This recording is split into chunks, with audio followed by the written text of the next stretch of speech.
안녕하세요. 소년부 섬기고 있는 김진수 목사입니다. 제가 교사세움학교를 이렇게 담당하고 있고요. 그리고 이번 주제가 예수 빌리지 공과를 활용하는 거잖아요. 그래서 제가 이 시간에 여러분들에게 예수 빌리지 공과에 대한 좀 대략적인 설명을 좀 드리고, 이제 여러분이 주일날 공과 공부를 할 때 어떤 부분들을 조금 관심을 가지면 좋을지를 좀 같이 잠깐 한번 생각해 보려고 합니다. 여러분, 지금 제 화면, 옆으로 화면에 우리나라 지도가 이렇게 있어요. 보이시나요? 우리나라는 어두웠었죠. 왜 어두웠었냐면 복음이 없었기 때문에 우리나라는 굉장히 어두웠었습니다.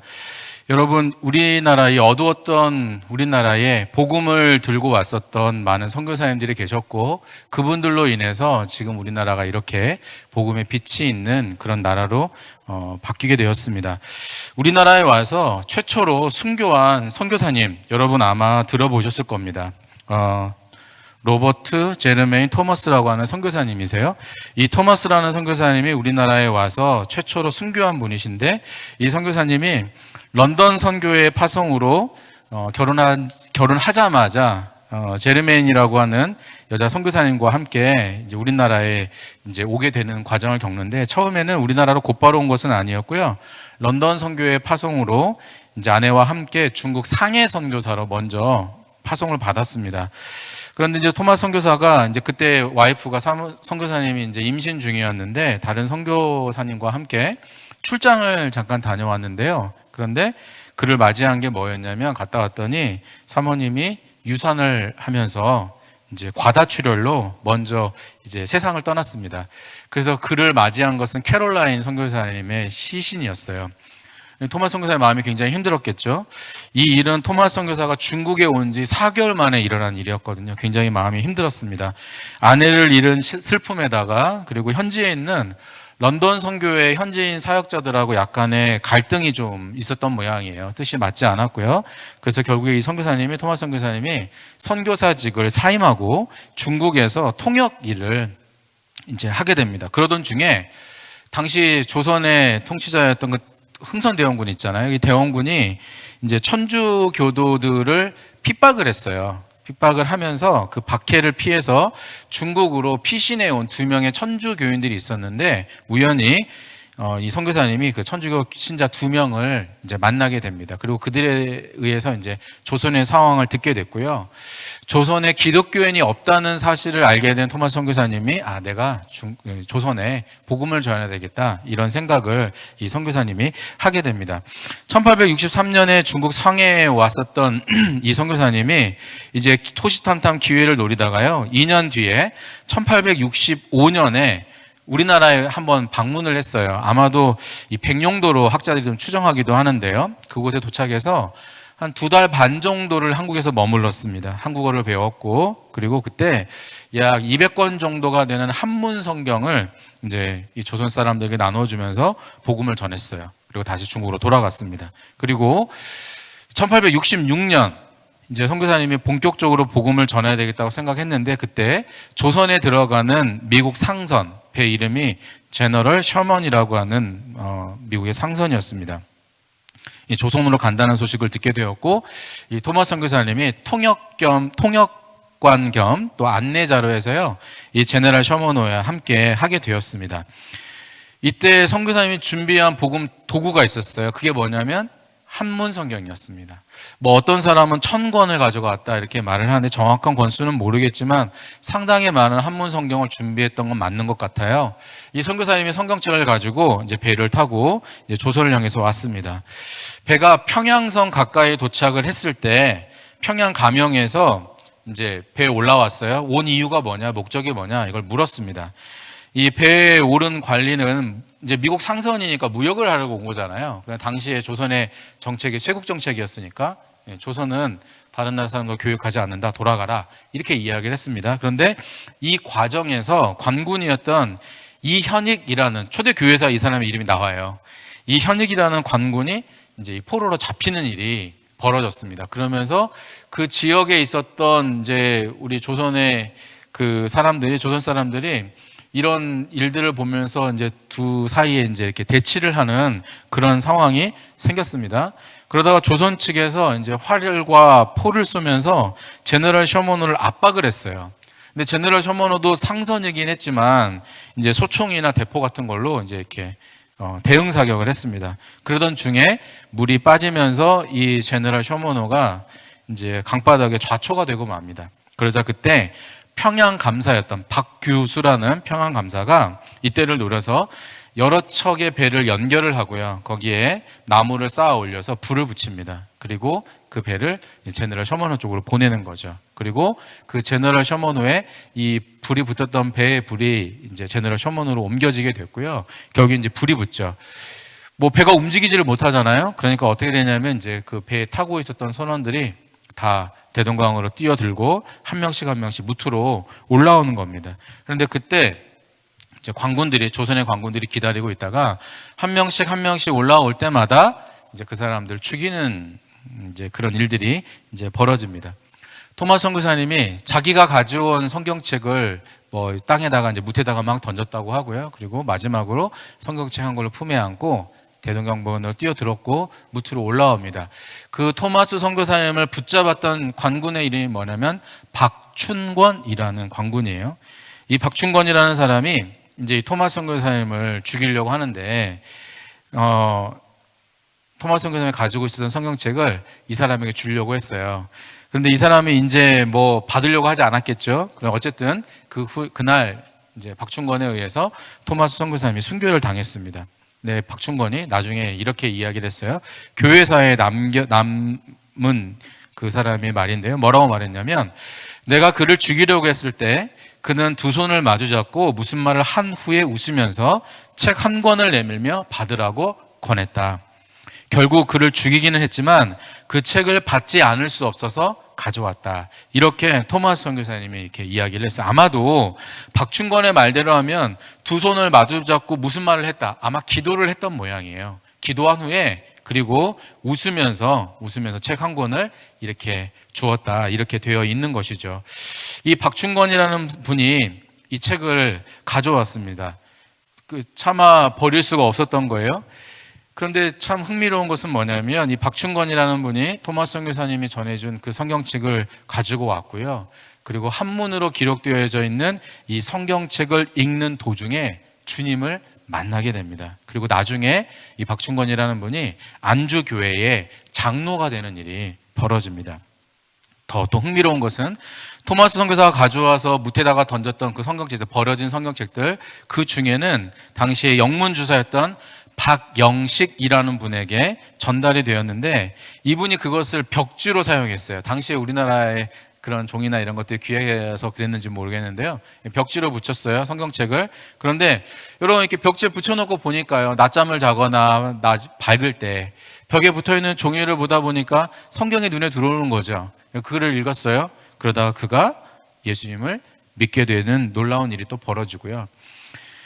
토마스 선교사님을 죽였던 박춘권이라고 하는 분의 조카가 있어요. 이영태라는 분이 있는데 이분은 지금 벽지로 발랐던 박영식, 그 박영식 집에 방문했다가요, 벽지에 적힌 성경을 읽고 그도 예수님을 믿게 됩니다. 그런데 또 신기한 것은 박춘권의 조카였던 이영태라고 하는, 즉 박영식 씨의 집에 가서 벽지에 발라져 있었던 그것을 보고 기독교인이 된 그 사람이 나중에 미국 남장로교회 레이놀즈라고 하는 선교사님의 조수가 돼서요, 그가 한국인 성서 번역위원회 한 사람으로 성경 번역에 큰 공헌을 하는 일이 한국 교회사에 기록이 되어 있습니다. 이 이야기를 이제 한국 교회사를 공부하면서 한국 교회사 역사를 보면서 이런 일들을 바라볼 때 어떤 생각이 드냐면 이런 생각이 들어요. 여러분, 이런 일들이 어디에서부터 지금 시작이 된 건가요? 말씀이에요, 여러분. 말씀입니다. 진리예요. 저는 진리는 이런 것이라고 생각합니다. 진리는 사람을 바꾸는 것이죠. 여러분, 이제 우리 주일학교, 우리 예수마당 선생님들이 아이들에게 간식도 많이 또 사주기도 하시고 선물도 이제 하시는 것으로 알고 있습니다. 간식은 우리 아이들의 마음을 부드럽게 하죠. 맞습니다. 그리고 아이들의 기념일을 챙겨주는 거, 생일이나 이럴 때 아이들에게 기념일을 챙겨주고 선물을 주는 거, 아이들의 마음을 열게 할 수 있습니다. 간식이 마음을 부드럽게 하고 선물이 아이들의 마음을 열게 할 수 있어요. 그렇지만 아이들의 삶을 바꾸는 것은 무엇인가? 여러분, 그것은 주의 진리입니다. 주의 말씀이에요. 찬양을 통해서 우리 아이들의 마음이 뜨거워질 수 있습니다. 기도를 통해서 그런 일들이 일어날 수 있어요. 그렇지만 우리 아이들의 삶 자체를 바꾸는 것은 주의 진리입니다. 하나님의 말씀이에요. 지금 우리가 하는 일은 무엇이냐면, 예수마당인 우리 사역자들과 우리 선생님들, 우리가 하고 있는 일들은 뭐냐면 주의 진리를 전하는 일 아니겠습니까? 어두웠던 우리나라가 이렇게 환하게 밝아질 수 있었던 것은 주의 진리가 있었기 때문입니다.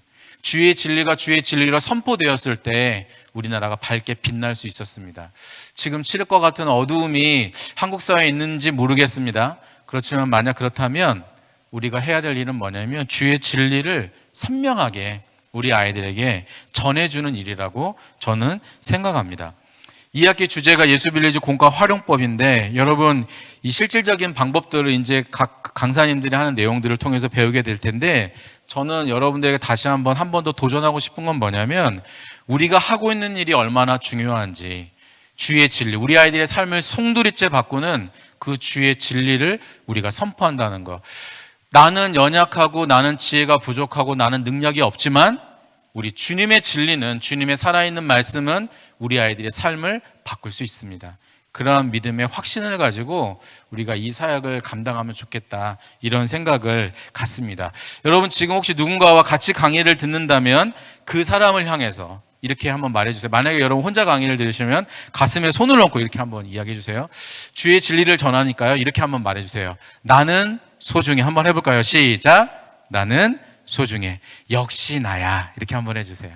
네, 여러분 기분적으로 하고 드리는 말씀은 아니고 정말 우리가 전하는 진리가 얼마나 중요한지 우리가 꼭 한번 기억을 하면 좋겠습니다. 예수마당에서 사용하고 있는 공과 교재는 파이리온 선교회에서 만든 예수 빌리지라는 공과입니다.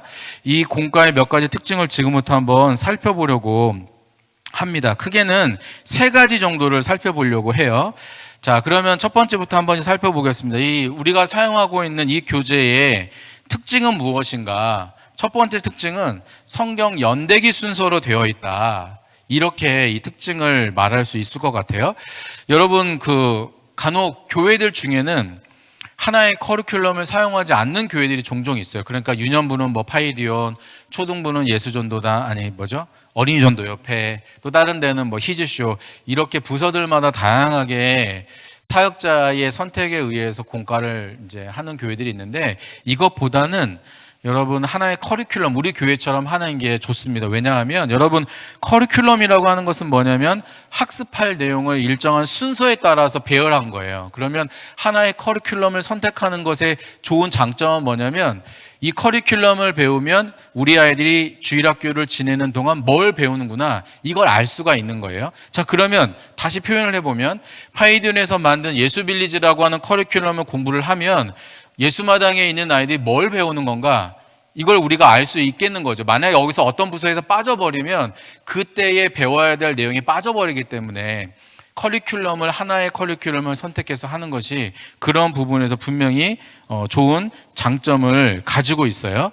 예수빌리지 커리큘럼은 성경 연대기 순서로 되어 있어요. 그러니까 구약 1, 구약 2, 구약 3, 그리고 신약 1, 신약 2, 신약 3에 해당되는 것은 세계관이라는 제목 하에 우리 아이들이 성경 연대기 순서대로 공부를 하다 보니까 좀 빠지는 주제들이 좀 있단 말이에요.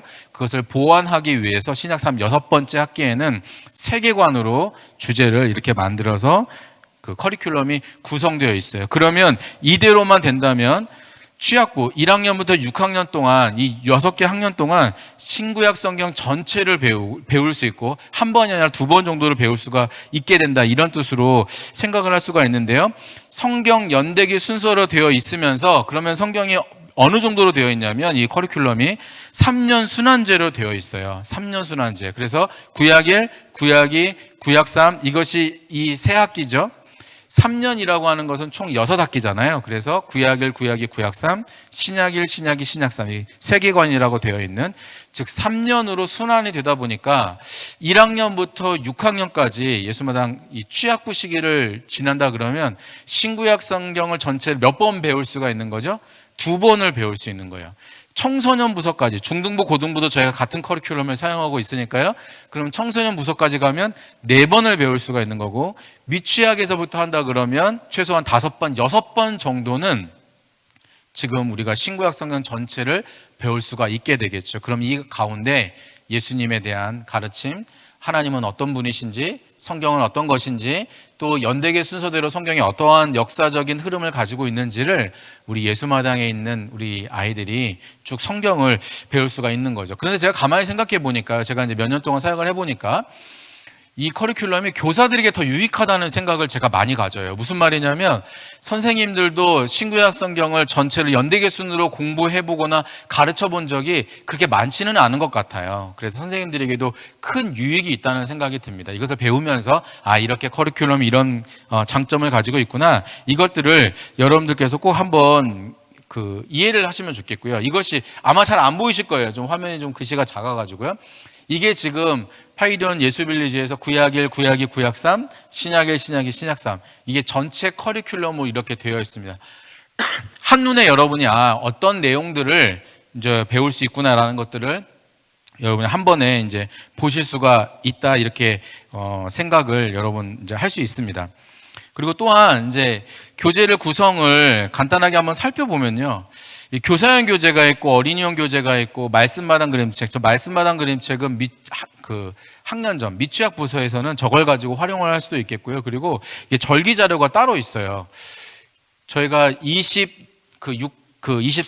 1학기 공과 24과, 2학기 공과 24과, 총 48과고요. 나머지 4개는 뭐가 있냐면 절기 자료가 되어 있어요. 그래서 고난주간, 그 다음에 부활주일, 그리고 추수감사절, 성탄절, 이것들이 각각 2과씩 나누어져 있어서 절기 자료로 되어 있는 절기 공과가 따로 만들어져 있습니다. 청소년 같은 경우는 책으로 나와 있지는 않고 온라인에서 구입해서 다운받아서 사용하는 형태로, 콘텐츠 형태로, 온라인 콘텐츠 형태로 이 제공을 파이든에서 이제 하고 있는데요. 절기 자료도 이제 좀 강조를 해서 하고 있습니다. 이것은 좀 부서에 따라 좀 다를 수는 있어요. 저 같은 경우에도 교재를 구입해서 절기공과를 사용한 적도 있는데, 여러 가지 상황에 따라서 본문은 그대로 동일하게 사용하지만 다른 활동으로 대체한 적도 저도 있습니다. 이건 부서에 따라 조금 약간의 차이는 있을 수 있는데, 이렇게 공과가 구성이 되어 있다는 것들을 여러분이 첫 번째 특징으로 좀 이해를 해주시면 좋겠고요. 그러면 이제 이런 질문을 할 수 있어요. 이렇게 동일한 이야기들이 반복이 되다 보면 이게 좀 괜찮나? 이렇게 생각할 수 있잖아요. 왜냐하면 이 예수빌리지는 지금 3년으로 구약 1, 2, 3부터 신약 1, 2, 3까지 가는 동안에 동일한 본문으로 구성이 되어 있어요. 예를 들어 여러분 화면에 보시는 것처럼 구약 1의 2과를 보면요, 창세기 1장 26절에서 27절, 그리고 2장 7절이라고 이렇게 본문은 범위가 정해져 있고요. 유아부, 유치부, 유년부, 초등부, 청소년 보면 제목들이 좀 다 달라요. 그러면 이런 질문을 할 수 있잖아요. 같은 내용으로 유아부, 유치부, 유년, 초등, 청소년이 배우면 이거 괜찮나? 난이도가 달라야 되는 거 아닌가? 이런 생각을 여러분 하실 수 있죠.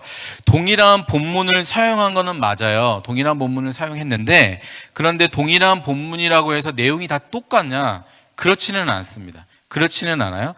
그렇지는 않고요. 예를 들어 지금 여기 화면에는 창세기 지금 2장 7절만 나와 있지만, 청소년 같은 경우에는 창세기 2장 18절에서 25절이 조금 더 포함이 되어 있어요. 조금 더 넓게 포함이 되어 있어요. 자, 그럼 이게 무슨 말이냐면, 저희 파이디온 선교회에서 만든 예수빌리지라는 공과에 스파이럴이라고 하는, 한국말로 말을 하면 점진적 심화 과정이라고 말할 수 있는데, 여기에 따라서 커리큘럼을 만들어요. 이게 무슨 뜻이냐면, 여러분이 앞에 그림을 보시면요, 유아부에서 다루는 내용이 있어요. 그러면 유아부에서 먼저 다루죠. 그런데 이 유치부 교재는 유아부의 내용을 포함하고 있어요. 유아부의 내용을 기본으로 포함하면서 유치부 교재가 만들어졌고요. 자, 유년부 교재 같은 경우에는 어떻게 되어 있냐면, 유아부, 유치부에 다루는 내용을 담으면서 더 많은 내용이, 더 깊은 적용이, 초등 교재도 마찬가지고 청소년으로 가면 더 많은, 더 깊은 내용들이 좀 다루어져 있다, 이렇게 여러분 생각할 수 있어요. 이게 점진적 심화 과정이에요. 그러니까 여러분 만약에 다자녀를 둔 가정이 있어요. 그러면 유년부에 한 명이 있고 또 우리 소년부에 한 명이 있고, 예를 들어 중등부에 있어요. 그럼 여러분 구약 일에 이과를 배웠다고 생각해 보면 하나님의 형상에 대해서 배우는 건데, 유아부 때 배우는 내용, 유년부에서 배우는 내용과 소년부에서 배우는 내용과 청소년부에서 배우는 내용이, 청소년부에서 내용이 가장 깊겠죠. 당연히 유년부와 소년부에서 배운 내용을 포함하면서 또 다른 적용이 이제 청소년 교재에서는 다루고 있기 때문에 그 내용들을 다 훑고 있습니다. 그러니까 부모님들이 아이들 다자녀를 둔 경우에 아이들과 신앙의 대화를 나눌 때 너는 오늘 뭐 배웠니? 뭐 배웠니? 뭐 배웠니? 물어보지 않아도 돼요. 왜냐하면 본문이 똑같기 때문에요. 그러니까 부모님들이 집에서 신앙의 대화를 조금 더 쉽게 나눌 수 있도록 이 교재가 만들어져 있습니다. 지금 예수마당뿐만이 아니고요. 이제 미랄 학생부를 담당하고 있는 우리 윤선영 전사님 같은 경우도 이제 몇 년 전에, 작년인가 재작년인가 그때 이제 파이디언 예수빌리지 공과를 사용을 하기로 하셨어요. 이제 중간중간에 다른 프로그램들이 조금 들어가는 것 같긴 하는데 거기에서 지금 예수빌리지 공과를 사용했고요. 제가 한 달 정도인가 그 미랄 청년 일부 우리 신웅기 목사님하고도 이야기할 때 신웅기 목사님도 예수빌리지 공과를 이제 사용하는 것으로 그렇게 하고 구입도 해서 지금 사용을 하고 있는 것으로 알고 있어요. 그러니까 장애인이든 비장애인이든 예수마당에 자녀를 둔 부모님들이라면 본문이 만약에 똑같다면 이게 굉장히 파워풀하다고 저는 생각을 합니다. 부모님들이 아이들과 자연스럽게 신앙의 대화를 나눌 수 있도록 되어 있다는 것이 이 공과가 가지고 있는 아주 좋은 장점이라고 저는 또 생각을 합니다. 그렇게 여러분 이해를 하시면 좋겠습니다. 그 다음에 이제 세 번째 특징이 있는데요. 세 번째 특징은 뭐냐면 파이디언 선교회에서 영상을 제공을 해요. 두 종류의 영상이 있습니다. 그런데 제가 섬기고 있는 소년부에서도 소년부는 첫 번째 두 가지 중에 하나는 잘 사용을 안 해요. 그 영상이 뭐냐면 다이내믹이라는 영상이 있어요. 여러분 주일학교 교사 선생님들은, 예수마당 선생님들은 사역자들에게 확인해 보시면, 물어보시면 그 영상을 보실 수 있을 거예요. 다이나믹 영상은 미취학부터 우리 아동부까지는 성경 내용을 스토리텔링을, 강사들이 이 교재를 집필했던 사역자들이 스토리텔링으로 성경 본문을 설명을 이렇게 하는 내용이 있어요. 예를 들어 돌아오는 주일에 뭐 강도 많은 선한 사마리아인의 비유다 그러면 선한 사마리아인의 비유와 관련된 내러티브 본문이니까요. 그걸 내러티브로 설명을 해주는 영상이에요. 그게 다이나믹 영상이에요. 이 영상을 만든 이유는 뭐냐면 분반 공부 시간이 짧다고 생각될 때에는 이 영상을 먼저 보고 오도록 하는 목적을 가지고 있어요. 분반 공부 시간이 좀 줄어드니까 그러면 성경 내용을 이야기하는 시간이라도 좀 줄이자라는 뜻에서 이 다이나믹 영상을 사용하려고 했고요. 두 번째는 부모님들이 자녀가 배우는 성경 내용이 어떤 것인지 궁금하다면 부모님들이 다이나믹 영상을 통해서 자녀가 배우는 내용이 무엇인지를 확인할 수 있도록 하기 위한 방법으로 이 다이내믹 영상이라는 것을 활용했습니다. 코로나 기간 중에는 이 영상을 많이 활용했어요. 소년부에서도 많이 활용을 했습니다. 왜냐하면 아이들이 현장 예배에 나오지 못하다 보니까 그러면 온라인 상황에서 그 영상 링크를 통해서 이렇게 보고 집에서 공과를 할 수 있도록, 그래서 공과 챌린지라는 것을 통해서 몇 년 동안 이 사역들을 해왔었어요. 그런데 지금 우리 교회 상황에서는 조금 안 맞는 것도 있어요. 왜냐하면 저희는 시간도 상대적으로 다른 교회에 비해서는 조금 넉넉하고, 그리고 교회 중에는 말씀을 전하는 사역자가 없는 교회가, 목회자가 없는 교회도 상당히 많거든요. 저희는 부서마다 다 말씀을 전하는 사역자들이 있다 보니까 이 다이내믹 영상 자체를 활용하는 것들은 많이 줄었습니다. 저 역시도 많이 사용하고 있지는 않아요. 그런데 지금 제가 설명하려고 하는 두 번째 영상은 부서 선생님들이 좀 이해를 하시면 좋겠고 부모님들에게 많이 안내를 하면 좋겠어요. 두 번째 영상은 뭐냐면요, 가정 활동 영상이에요. 가정 활동 영상. 이게 제가 조금 전에 했었던, 이제 옆에 영상이 나올 건데요. 이 영상이 그냥 여러분 그냥 쭉 진행되는 한번 보세요.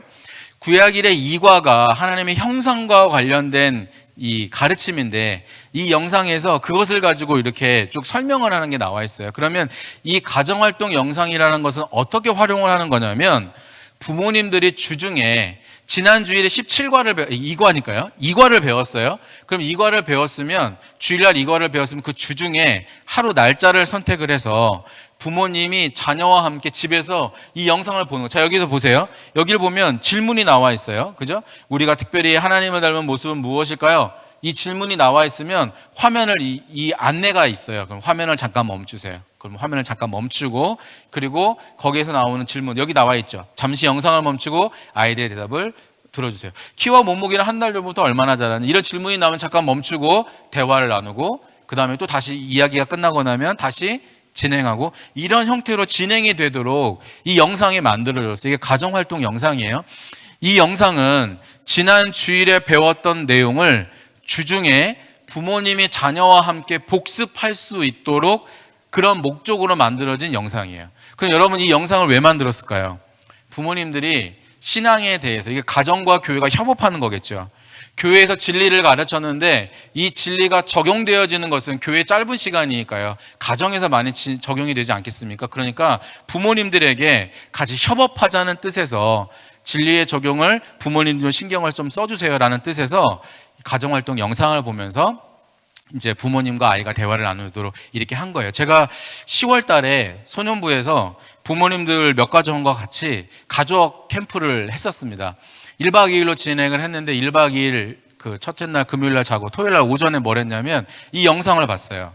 이 영상을 지난주에 그 전주에 배웠던 영상을 같이 보면서 똑같이 진행을 했습니다. 이 영상에 나오는 대로 제가 진행자가 됐어요. 그래서 진행하다 질문이나 화면을 멈추고, 그럼 제가 화면을 딱 멈추고, 자, 제가 그 모래시계를 가져갔어요. 3분짜리를. 그래서 3분을 딱 보여주고, 자, 부모님들 지금부터 자녀들과 함께 3분 동안 이야기를 나누겠습니다 하고 한 질문당 3분씩 진행을 했어요. 제가 그때 영상을 봤을 때는 질문이 총 4개였어요. 그래서 한 20분 정도 토탈 시간. 부모님들께 여쭤봤어요. 끝난 날 피드백을 받았습니다. 3분이 좀 길었나요? 이렇게 물었는데 부모님들이 길지 않다고 이렇게 이야기를 하셔서 괜찮았다, 적절했다 이렇게 이야기를 하시더라고요. 이 영상은 가정과 교회가 협력할 수 있도록 만들어진 영상이에요. 이 영상을 많이 좀 활용했으면 좋겠습니다. 코로나를 지나는 동안에 자녀의 신앙의 책임이, 첫 번째 책임이 누구에게 있느냐? 사실 우리 교사가 아니고 부모님에게 있는 거예요. 그러니까 부모님들이 자녀의 신앙에 관심을 가져야 돼요. 그렇게 할 수 있도록 저희가 도와야 됩니다. 이 영상이 그렇게 도울 수 있는 영역이 된다고 저는 생각을 합니다. 그러니까 우리 선생님들께, 예술마당 선생님들께서 부모님들에게 이러한 내용의 것들을 계속해서 좀 이야기를 나누시고, 주중에 이제 링크도 좀 보내주시고 하셨는지 한번 확인도 해보시면 좋겠고요. 그리고 파이든에서 예수빌리지 에브리데이라고 하는 교재도 나왔어요. 주중에 아이들이 묵상하는 교재도 있습니다. 이게 또 토요일 날에는 부모님과 같이 활동하는 것들 좀 나와 있거든요. 이런 목적으로 가정과 교회가 협력하기 위한 목적으로 만들어진 교재가 이렇게 있는데, 이런 교재들도 우리 예술마당 선생님들이 많이 활용하시면 좋겠습니다. 여러분, 그 달리기 좀 좋아하시나요? 달리는 거, 조깅도 하시고 이렇게 그 마라톤, 하프 마라톤 같은 거 뛰시는 분들도 있는 걸로 제가 알고 있는데요. 여러분 아마 어쩌면 이 말을 들어보셨는지 모르겠습니다. 용어 중에 데드 포인트라고 하는 용어가 있어요. 우리말로 하면은 사점, 뭐 죽는 지점, 뭐 이런 거겠죠. 사점이라고 번역을 하는데요. 달리다 보면요, 숨이 차오르면서 죽을 것 같은, 숨이 컥 막히는 것 같은 그런 순간이 있잖아요. 우리가 꼭 굳이 마라톤을 뛰어보지 않아도요, 그죠? 뭐 조금만 뛰어도요, 뭐 100m든 50m든 20m든 조금만 뛰어도 뛰다 보면 갑자기 숨이 탁 차오르면서 도저히 안 되겠다, 심장이 터질 것 같다, 이런 순간이 있습니다. 그 지점을, 그 순간을 데드 포인트라는 용어로 설명을 합니다. 사점이에요. 통증이 오고 호흡이 힘들고 두통이나 현기증 같은 게 느껴지는 거죠. 그런데 이 데드 포인트를 넘어가잖아요. 죽을 것 같고 숨을 못 쉴 것 같고 이런 순간을 넘어가면 오히려 통증이 사라지고 고통이 사라지는 순간이 있어요. 아니, 있다고 해요. 왜냐면 저도 잘 이렇게 못 느껴본 것 같아요. 네, 여러분 느껴보셨는지 모르겠는데요. 오히려 이 데드 포인트를 넘어가면 달리는 것이 즐겁대요. 그 순간에 찾아오는데, 그 순간을 가리키는 용어가 있는데, 그것을 뭐 두 번째 바람, 두 번째 호흡 이렇게 번역할 수 있을 것 같아요. 세컨드 윈드라는 이제 용어가 있어요.